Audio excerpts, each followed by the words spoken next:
Hello my dear student, कैसे हैं आप सभी। उम्मीद करते हैं आप सब बढ़िया होंगे बच्चों। तो आज की इस वीडियो में हम अर्धवार्षिक परीक्षा 2022-23 का पेपर आपके लिए लेके आए हैं, जो कि आपकी आने वाली अर्धवार्षिक परीक्षा के लिए काफ़ी ज़्यादा हेल्प करेगा। चलिए, तो आज हम समझेंगे कि भाई पेपर किस लेवल का आता है, किस टाइप के क्वेश्चन आपके पेपर में पूछे जाते हैं, ताकि आने वाले पेपर में आपको काफ़ी ज़्यादा हेल्प मिले। ठीक है, चलिए सबसे पहले आपका जो क्वेश्चन आया था सभी प्रश्नों के उत्तर दीजिए। फर्स्ट क्वेश्चन था भाई बहुविकल्पीय रूप का। ठीक है, तो उद्धव ने गोपियों को किसका संदेश दिया है बच्चों। उद्धव ने गोपियों को किसका संदेश दिया है, तो इसका जो राइट आंसर था भाई योग का संदेश दिया है बच्चों। क्या था? योग का संदेश दिया है। सीता के विवाह को स्वयंवर में शर्त रखी गई थी। देखो, सीता जी का जो विवाह हुआ था तब एक स्वयंवर रखा गया था भाई, और उस स्वयंवर में एक शर्त रखी गई थी। तो वो जो शर्त है वो शर्त रखी गई थी शिव धनुष तोड़ने की बच्चों। किसकी? शिव धनुष तोड़ने की। इसके बाद अगला क्वेश्चन आपसे पूछा गया था, जीवन का समग्र चित्रण किस में होता है। देखो भाई, जीवन का, किसी भी व्यक्ति के जीवन का जो समग्र चित्रण होता है वो होता है आपका महाकाव्य में। महाकाव्य यानी जिसमें संपूर्ण जीवन का चित्रण होता है। अगर आपसे ऐसा पूछा जाए कि भाई जीवन के किसी एक भाग का चित्रण किस में होता है, तो फिर आप लगाते इसका खंड काव्य, है ना। खंड काव्य में क्या होता है? जीवन के किसी एक भाग का या एक खंड का चित्रण होता है। इसी के बाद अगला क्वेश्चन था, एकांकी में कितने अंक होते हैं। आप सभी बच्चे जानते हैं एकांकी में केवल एक अंक होता है, तो इसका राइट जो आंसर था वो आपका एक अंक था। ठीक है, चलिए वाक्य कितने प्रकार के होते हैं बच्चों, तो आप सभी जानते हैं वाक्य जो होते हैं 3 प्रकार के होते हैं। इसका राइट आंसर आपका हो जाएगा 3 प्रकार के। फिर अगला क्वेश्चन आपसे पूछा गया था, सांप की डर से घबराए भोलानाथ कहाँ जाकर छिपे। देखिए, भोलानाथ जो थे सांप से घबराकर माता के आंचल में छिप गए थे। कहाँ छिपे थे बच्चों? माता के आंचल में। इसके बाद आपसे पूछे गए थे भाई खाली स्थान। देखिए, रिक्त स्थानों की पूर्ति कीजिए, और यहाँ पर 6 रिक्त स्थान आपसे पूछे गए हैं। हर एक क्वेश्चन का आंसर मैं आपको यहाँ पे बताऊंगा। प्रयोगवाद के जनक माने जाते हैं बच्चों। प्रयोगवाद के जनक कौन माने जाते हैं भाई?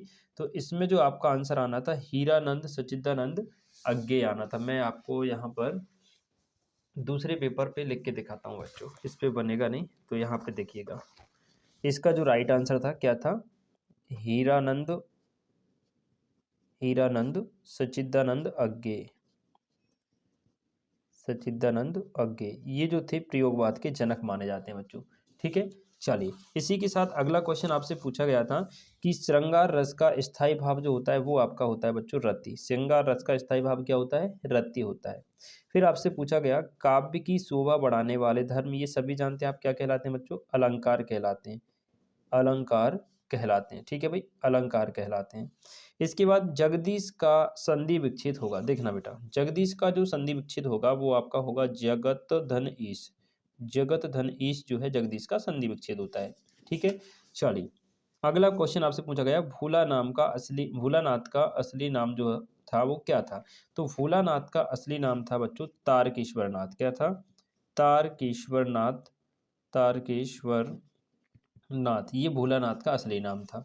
फिर आपसे पूछी गई हैं भाई सही जोड़ियाँ। देखना बेटा, सही जोड़ियाँ आपकी जो मिली हुई हैं बिल्कुल सही हैं। एक बार और मैं आपको बताता हूँ, प्रयोगवाद के प्रमुख कवि कौन थे? नागार्जुन थे। 24 मात्राओं का जो छंद होता है वो आपका दोहा कहलाता है। कई अंकों वाली रचना को हम नाटक कहते हैं, यानी तीसरे नंबर की जोड़ी।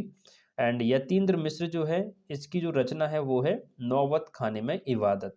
अगला क्वेश्चन भाई, उल्लू बनाना, इसका अर्थ होता है भाई मूर्ख बनाना। क्या होता है? मूर्ख बनाना।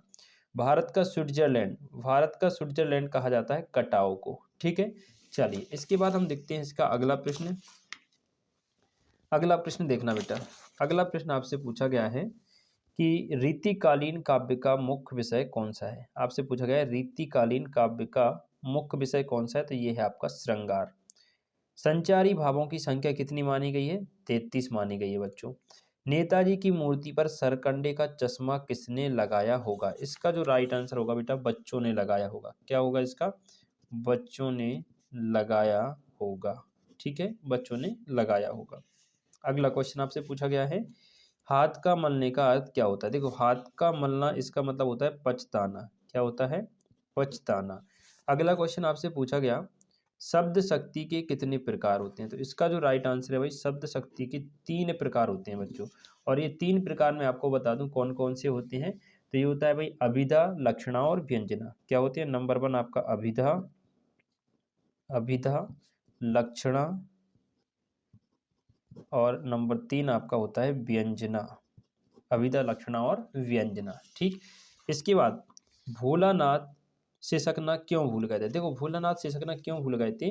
क्योंकि वो उनके साथियों की मस्ती देखने चले गए थे भाई। मस्ती देखा, उन्होंने देखा कि उनके जो साथी हैं वो हुड़दंगड़ी कर रहे हैं, घूम रहे हैं, मस्ती कर रहे हैं, तो साथियों की जो उन्होंने मस्ती देखी, खेलना कूदना देखा, तो वो सिसकना भूल गए साथियों की मस्ती देखकर। ठीक है, चलिए साथियों की मस्ती लिख सकते हैं, साथियों की हुड़दंग देखकर, ये सब आप उसमें लिख सकते हैं। अगला क्वेश्चन आपसे पूछा गया है भाई सत्य और असत्य का। देखना बच्चों, प्रगतिवादी काव्य का मुख्य विषय शोषण के प्रति विद्रोह है, तो ये आपका जो है राइट हो जाएगा बच्चों, यानी ये वाला क्वेश्चन जो है आपका सत्य हो जाएगा। वीर रस का स्थायी भाव क्रोध होता है, ये बच्चों गलत है। ये क्या हो जाएगा आपका असत्य हो जाएगा, क्योंकि वीर रस का स्थायी भाव होता है उत्साह। क्या होता है? उत्साह। और जो क्रोध आपको दिया गया है वो आपका रौद्र रस का स्थायी भाव होता है। क्रोध किसका होता है? रौद्र रस का। ठीक, फिर आपसे पूछा गया भाई बिस्मिल्लाह खां हिंदू मुस्लिम एकता के समर्थक थे, तो इसका आपका राइट आंसर होगा बच्चों सत्य, कि हाँ भाई ये हिंदू मुस्लिम एकता के समर्थक थे। ठीक है, स्थानवाचक क्रिया विशेषण से क्रिया के काल का बोध होता है, नहीं भाई ये गलत है, क्योंकि स्थानवाचक क्रिया से स्थान का जो है बोध होता है, ना कि काल का, तो ये आपका बेटा असत्य हो जाएगा। क्या होगा? असत्य। अगला क्वेश्चन आपसे पूछा गया है मैया ने हल्दी पीसकर भोलानाथ के घावों पर थोपी थी, ये बिल्कुल सही बात है, ये क्या हो जाएगा आपका सत्य हो जाएगा। ठीक, अगला क्वेश्चन है लेखक की प्रत्येक रचना श्रेष्ठ होती है, तो ये भी आपका बच्चों सत्य हो जाएगा। ठीक है, क्या हो जाएगा? सत्य हो जाएगा। इस प्रकार से सारे के सारे बहुविकल्पीय प्रश्न आपसे पूछे गए थे।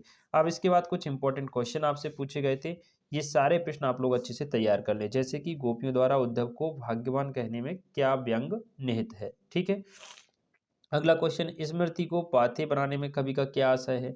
ठीक है, इसी प्रकार से बहुत सारे क्वेश्चन आपसे पूछे गए थे। कवि के अनुसार फसल क्या है? तो ये पूरे के पूरे क्वेश्चन भी आप एक बार अच्छे से तैयार कर लें। छंद किसे कहते हैं? नाटक एकांकी एकांकी में कोई दो अंतर। कहानी किसे कहते हैं? दो कहानीकारों के नाम, है ना। इस प्रकार से ये प्रश्न आपसे पूछे गए थे, तो मैं चाहता हूँ ये सारे प्रश्न आप अच्छे से तैयार कर लें, क्योंकि इनमें से बहुत सारे प्रश्न आपके आने वाले पेपर में भी आपको देखने को मिलेंगे। ठीक है बच्चों, तो ये सभी प्रश्न आप लोग अच्छे से तैयार कर लें। चलिए, तो आज की इस वीडियो से आपको कितनी हेल्प मिली बच्चों, एक बार हमें कमेंट करके आप लोग जरूर बताइएगा। ठीक है जी, जल्दी ही मिलते हैं नेक्स्ट वीडियो में आप सभी से, तब तक के लिए खुश रहें, मस्त रहें। और ये पूरा का पूरा पेपर अगर आपको चाहिए तो इसका पीडीएफ मैं टेलीग्राम ग्रुप पे डाल दूंगा, वहां से जाके आप डाउनलोड कर सकते हैं बच्चों। ठीक है, ओके, थैंक यू।